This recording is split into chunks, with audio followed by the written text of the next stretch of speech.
안녕하세요, 여러분. 언남입니다. 오늘은 레드필 지식이 갖고 있는 어떤 허점들에 대해서 얘기를 해보려고 하는데요. 이 레드필 지식은 굉장히 유용하고 지금 미국에서는 뭐 거의 연애에 관해서는 성경적인 기독교에서의 성경적인 위치까지 거의 가려고 하고 있죠. 그런데 여러분, 제가 이 레드필의 제한점에 대해서 말씀을 드리는 이유는 이 레드필만 갖고 연애를 하겠다라고 말씀을 하는 건 뭐랑 똑같냐면 기독교인들이 성경만 갖고 인생을 살아내겠다라고 말하는 것과 거의 비슷한 거예요. 어떻게 보면 기독교적 독선과 비슷하다라는 거죠. 그래서 만약에 한 기독교인이 성경에만 의지를 하게 된다면 어떠한 현상이 발생을 할까요? 자동차는 누가 만들 것이고, 그죠, 여러분? 농장은 어떻게 경영을 할 것이고, 교육 시스템은 어떻게 잡아갈 것이며, 너무 해야 될 것들이 많죠. 그래서 성경은 원리이긴 하지만 기독교인들에게 성경은 삶의 원리이긴 하지만 그 이상의 무언가들도 분명히 있어야 어떤 문명이라는 것들이 만들어질 수 있고 삶이 유지가 될 수 있는 거죠. 마찬가지예요. 이 연애에 있어서도 레드필 지식이라는 거는 비슷한 맥락에서 바라보셔야 되고 이것을 삶으로까지 확장을 하게 된다라면은 이 레드필 지식이 갖고 있는 그런 효용성은 인정이 되고 저도 굉장한 어떤 베너핏, 이득을 봤죠. 그래서 저도 레드필 지식에 대한 유용성에 대해서는 전혀 논란의 여지가 없다라고 생각을 합니다. 하지만 그 이상의 무언가가 있어야만 본인의 연애와 인생을 좀 더 풍족하게 경영을 해 나가는데 도움이 될 수 있다는 점을 여러분께 말씀을 드리는 거고요. 즉 성경만 갖고 인생을 살겠다? 얼마나 그 인생이 물론 믿음이 있어서 행복할 수는 있겠지만 얼마나 그 인생이 많은 것들을 잃는 방식으로 갈 수 있겠습니까? 그래서 제가 이러한 관점에서 오늘 레드필 지식을 그 제한점을 한번 짚어보고 어떠한 부분들이 더 쌓고 나아가야 되는가에 대해서 여러분들이 한번 생각을 해보시는 그러한 시간이 되었으면 좋겠다라는 그러한 취지에서 오늘 영상을 제작하고 여러분들께 공개를 합니다. 이 레드필 지식은 분명히 유용한 지식이고 남녀 관계라든가 아니면 사회에서 이 파워 게임 이런 부분에 대해서 굉장히 좋은 관점을 제시하는 매우 유용한 지식입니다. 동시에 또 레드필이 갖고 있는 한계점들도 있는데요. 특히 남녀 관계에서 보여지는 한계점들에 대해서 오늘 한번 이야기를 해보고 또 가능할 때마다 그것들을 극복할 수 있는 부분들에 대해서 한번 짚어보는 시간을 가지려고 영상을 업로드합니다. 자, 첫 번째, 이 레드필은 전통적인 가정교육을 잘 받아서 컨디셔닝이 잘 된, 즉 하이퍼게미 본능이 잘 억눌려져 있고 우리들이 흔히 말하는 좋은 가치들, 그런 부분들에 대해서 인격적으로 성숙이 잘 된 그러한 여성들을 잘 설명을 해내지 못하는 그런 단점이 있죠. 보통 하이퍼게미는 여성들 안에 내재되어 있는 그 본능, 교육과는 거리가 먼 그 본능이 어떻게 발현이 되는가에 대해서만 설명을 하지 이러한 부분들이 어떤 환경적인 요소에 의해서 이 교육을 통해서 하이퍼게미가 잘 억제된 여성들에 대한 설명을 잘 해내지는 못하죠. 그다음에 두 번째, 레드필에서는 그렇게 교육을 받아서 이 컨디셔닝이 잘 되어서 하이퍼게미가 잘 억제된 여성들의 숫자가 극단적으로 예외라는 식으로 얘기를 하지만 제가 경험해 본 바로는 그렇게 적은 숫자도 아니에요. 아주 예외라고 치기에는 아주 적은 숫자는 아니라는 거. 그래서 본 채널에서는 꾸준히 그러한 타입의 높은 가치의 여성들을 어떻게 가려내는가, 즉 선구안에 대해서 얘기를 쭉 해왔죠. 그다음에 세 번째, 이 알파 위도우들 중에서도 뭔가 인격적인 성숙이 잘 일어나서 신뢰라든가 아니면 의리가 있어서 한 인간으로서 상대 남성에게 존중을 잘 주는 그러한 인격적인 성숙을 이룬 그런 알파 위도우들도 분명히 존재를 합니다. 이런 부분에 대해서는 또 레드필에서 설명을 제대로 하고 있지 않고요. 그 다음에 네 번째, 이러한 이유들 때문에 하이퍼게미가 잘 억제된 잘 컨디셔닝이 이루어진 높은 가치, 즉 교육을 잘 받은 여성들을 만났을 때 그러한 여성들과 연애를 하는 방법에 대해서는 레드필 지식대로만 하게 되었을 때 그 상대 여성이 그 남성을 낮은 가치의 남자로 인식하는 경우도 종종 발생할 수가 있는 거죠. 제가 방금 말씀드린 컨디셔닝이 잘 된 여성분들이 알파의 프레임에 들어오는 방식과 하이퍼게미 본능이 완전히 발현된 그러한 여성들이 알파의 프레임에 들어오는 방식에는 아주 큰 차이가 있죠. 예를 들어서 제 경험을 얘기를 해보면 제가 만났던 여성들 중에서는 인격적인 성숙을 잘 이루었을 경우에 그 여성분에게 너무 길게 말이 길어지지 않은 방식으로 나의 프레임에 대해서 간결하고 남성적인 방식으로 언어적으로 설명을 딱 해줬을 때 그러한 부분들을 한번 곰곰이 생각해보고 자발적으로 그러한 남자의 프레임을 따라오는 여성분들도 분명히 존재를 했었습니다. 드문 케이스긴 하지만 예외로 취급될 정도는 아니었던 거죠. 이렇게 약간 인격적으로 성숙된 방식으로는 이 남자가 꼭 자신보다 모든 면에서 우월하기 때문에 따라온다기보다는 이 남녀 관계에 대한 인터랙션이라 그러죠. 상호 관계를 교육을 통해서 잘 배우고 난 다음에 이 남성이 어떤 리드할 수 있는 방향을 제시를 했을 때 본인 스스로가 따라오려고 노력하는 그러한 여성분들도 있어요. 이러한 여성분들과 만나는 어떤 그러한 연애 관계에 대해서는 이 레드필 지식이 잘 설명을 해내지 못하는 거죠. 그리고 다섯 번째, 이건 저한테 굉장히 좀 크리티컬하게 다가왔던 부분인데 이 레드필 그루들의 어떤 배우자나 만나는 여성들, 이러한 여성분들을 잘 보면은 아주 빼어난 외모의 소유자나 그다음에 굉장히 높은 수준의 교육, 제가 말하는 거는 꼭 교육적 시스템에서의 교육을 말하는 게 아니죠. 어떤 가정교육이라든지 전반적인 한 인간으로서의 교육을 말씀을 드리는 거죠. 이러한 부분들이 아주 잘 갖춰진 여성인 경우가 굉장히 드물어요. 실은 저는 아직까지는 본 적은 없죠. 예를 들어서 앤드류 테이트라고 하면은 앤드류 테이트 많이 들어보셔서 아시죠? 굉장히 두뇌도 명석하고 외모도 뛰어나며 신체적으로도 굉장히 피지컬이 대단하죠. 왜냐면은 이 킥박싱 월드 챔피언을 했었기 때문에. 그런데 그가 만나는 여성들은 외모적으로 뛰어날 수는 있는데 거기에 걸맞는 어떤 교육 수준이라든가 컨디셔닝이 잘 되어 있는 여성분들은 아니죠.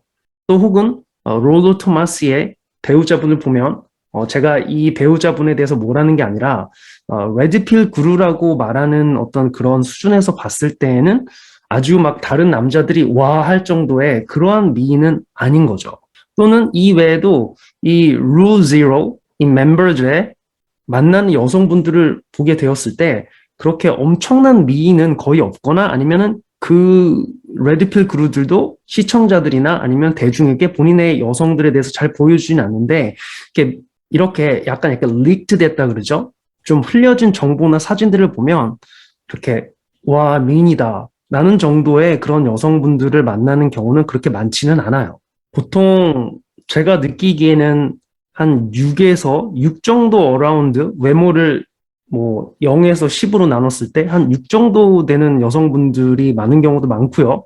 더 아름답다라고 하면 한 7, 8 이상으로 가는 경우는 제가 많이 못 본 것 같아요. 이런 부분이 굉장히 아쉽고요. 그렇기 때문에 제가 말씀드리는 게 외모 가치가 굉장히 뛰어나면서 교육적으로 컨디셔닝이 잘 된 여성분들, 이 고가치 여성분들과 연애를 할 때에는 좀 다른 접근 방식이 필요하다는 거. 왜냐하면 날 것 그대로의 하이퍼게미를 보이는 경우는 거의 없고 또 굉장히 수준 높은 교육을 받았기 때문에 그 여성들이 남성의 프레임에 들어오는 방식은 레드필에서 말하는 방식을 반드시 응용해서 이해를 해야 된다는 거. 그 다음에 여섯 번째로 마지막으로 이 레드필 그루들이 얘기를 할 때 이 남자의 어번던스 창출에 대해서 얘기를 굉장히 많이 하죠. 그런데 이 부분들에 대해서는 좀 디테일이 부족하다라는 거. 보통 이 레드필 그루들이 하는 얘기가 뭐냐면은 이 남자들이 좋은 대학에 들어가서 학위를 받는 것은 아무 쓰잘데기 없는 돈 낭비이고 따라서 사업을 시작해서 그 사업을 본인의 능력으로 불리는 거에 대해서만 얘기를 하는데 저는 이 부분도 굉장히 좋은 방법이고 한 가지 성공할 수 있는 방법이 될 수 있죠. 그런데 약간 리스크 매니지먼트 측면에서 보면 이 사업이라는 게 또 사업적인 부분을 실패하면서 배우라는 거죠. 미국에서는 가능할 수도 있겠어요. 왜냐면 실패한 사람들에게도 기회가 주어지는 부분들이 있기 때문에. 그런데 우리나라로 좀 좁혀서 얘기를 해봐도 사업을 하다 실패하면 타격이 굉장히 크죠. 그러한 상황에서 미국이 아닌 다른 지역에서 그들이 말하는 방식으로 남자가 어번던스를 쌓는 데에는 굉장히 한계가 있다라는 거. 미국같이 자원이 풍부하고 기회가 많이 주어지는 곳에서는 그럴 수도 있겠다라는 생각이 있지만 그렇지 않은 대부분의 나라들이 나라의 대부분이죠. 미국이 물론 강대국이긴 하지만 세상의 중심이라고 볼 수는 없죠. 가장 강하고 자원이 많은 나라인 건 사실이죠. 리더십에 대해서 더 많은 역할을 담당하고 있고 하지만 그 외에 다른 나라에서도 굉장히 많은 남자들이 살고 있다는 거. 그런 입장에서 봤을 때에는 레드필 그루들이 얘기를 하는 어번던스를 쌓는 방법은 굉장히 뭔가 선진국에 초점이 맞춰져 있다는 거. 제가 말할 때 또 선진국은 뭐 그냥 선진국도 아니고 탑 5 정도 안에 드는 선진국을 말씀을 드리는 거예요. 실패에 대해서 관용이 있고 그다음에 여러 가지 자원들이 있는 그러한 나라들. 그리고 또 한 가지 이 부분에서 제가 동의를 할 수 없는 부분은 어떤 교육 수준에 대해서 그 남자의 가치를 증명할 수 없다라는 부분은 저는 좀 그 부분은 동의를 하기가 힘들죠. 아무래도 제가 말하는 게 무슨 명문대를 꼭 가야 된다라는 게 아니라 남자가 본인의 지적인 능력을 향상시키는 데 있어서 어떤 교육기관에서 그런 여러 가지 경험을 해보는 것에 대해서도 저는 그 부분에 대해서 굉장히 긍정적으로 바라보고 있죠. 대부분의 레드필 그루들은 나쁜 의미에서가 아니라 교육 수준이 아주 높은 편은 아니죠. 보통 예를 들어서 미국에서 그냥 괜찮은 주립대를 하나 나왔다 정도가 되면 이 레드필 그루들 사이에서는 뭐 굉장히 명석한 사람이 되는 거고요. 그렇지만 남자들을 쭉 보면은 성공한 남자들 중에서 명문대를 나오거나 또 아니면은 명문대가 꼭 아니더라도 오래 공부해서 그런 곳에서 쌓여진 부분으로 또 알파적인 기질들과 어떤 특성들을 발현하는 분들도 굉장히 많죠. 뭐 우리나라로 치면은 또 고시 합격자분들도 있고요. 그분들도 그렇게 해서 어번던스를 쌓는 방식이 그 레드필 그루들이 말하는 방식과는 사뭇 다르죠. 그래서 여러 가지 방식이 있는데 레드필 그루들이 얘기를 하는 대부분이 이 미국의 레드필 그루들을 얘기를 하는 거죠. 남자들이 어떤 학위를 따는 거는 아무 의미가 없고 예를 들어 뭐 학사학위에 대해서도 그렇게 얘기를 하죠. 학위를 따는 건 아무 의미가 없고 그 돈을 가지고서 사업을 시작하는 게 좋다라고 얘기를 하지만 이거는 미국과 같이 자원이 풍부하고 사업에 실패한 자들에게도 기회가 다시 주어질 수 있는 풍토라면 가능하겠지만 그 이외의 다른 나라들, 즉 사업의 실패가 인생의 실패로까지 연결될지도 모르는 그러한 위험 부담을 안고 있는 나라들의 남자들에게는 맞지 않는 방법이고 이 레드필 그루들을 잘 보면은 이 교육 수준에 있어서 그냥 일반적인 주립대 정도로 나온 레드필 그루들도 굉장히 똑똑한 레드필 그루로 분류가 될 정도로 약간 레드필 그루들은 교육 수준이 높은 편은 아니에요. 그래서 약간 편협된 시각으로 사회의 어번던스를 쌓는 방법을 볼 수가 있는데 뭐 사회 시스템, 교육 시스템을 이용해서 남성들이 본인의 어번던스를 쌓는 방법들도 굉장히 많죠. 예를 들면 우리나라 같은 경우는 고시가 있을 수도 있고요. 고시를 통해서 사회적 지위와 부를 쌓는 분들도 계시죠. 그런데 이제 이런 부분들이 레드필 그루들이 볼 때에는 고려가 되지 않은 그런 부분들인 거죠. 사업이나 이런 부분들로 편협되어 있다는 점.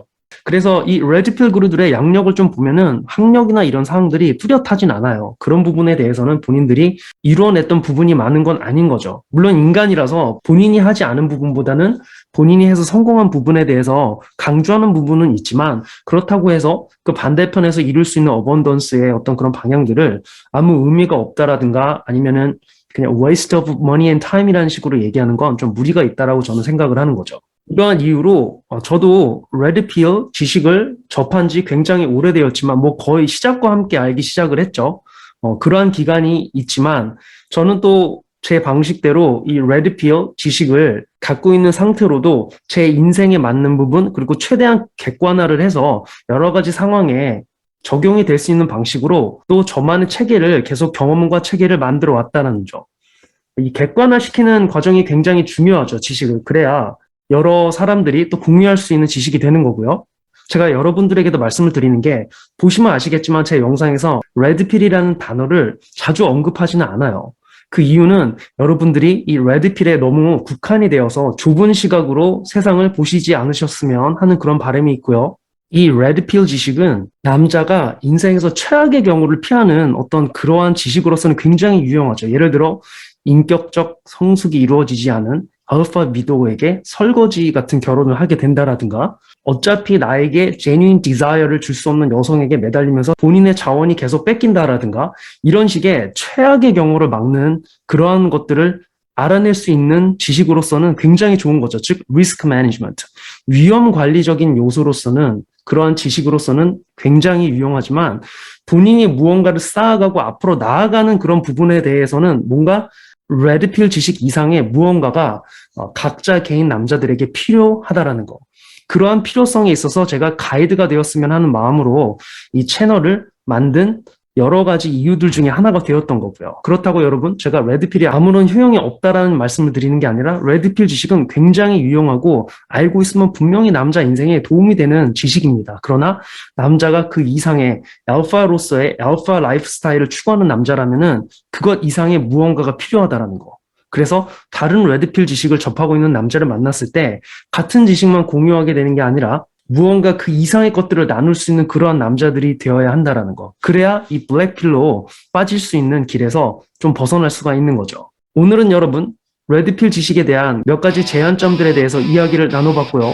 또 금방 더 높은 수준의 영상, 적어도 비슷한 퀄러티의 영상으로 여러분을 찾아뵙겠습니다.